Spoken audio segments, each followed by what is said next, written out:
समस्त दर्शक बंधु मन के जुहार फेर से आपण मान लगे यार गोटे नुआ भिडियो आनिक जिनटा कि आपण मान पाखे जदि रेशन कार्ड अच्छे जिनटा कि चाउल कार्ड अच्छे यहाँ जिनटा कि सरकार नुआ घोषणा कर जिनटा कि जार पाखे रेशन कार्ड अच्छे आपण मैंने जदि इ केवाईसी नहीं करबार ताल इ केवाईसी कर दून और जदि किन किन सुविधा पाई पारबे सब किसी भिडियो माध्यम आपण मैंने जानी पारबे। प्रति पंचायत रे खोलिब पोषण केन्द्र गृह जोगाण मंत्री कृष्णचंद्र पात्र सूचना से कहते जे 3 मास मध्य आरंभ हेब कार्य और सब्सिडी रे गहम डाली चीनी चाउल आदि मिलिबो जिनटा कि जोगाण मंत्री जिनटा कि कृष्णचंद्र कहते प्रत्येक पंचायत रे कार्य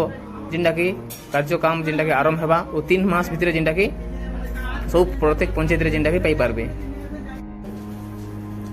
गुजरात एवं दिल्ली मॉडल रे ओडिशा रे हेबो पोषण केन्द्र ए नै कोनोसी विध बंद घोषणा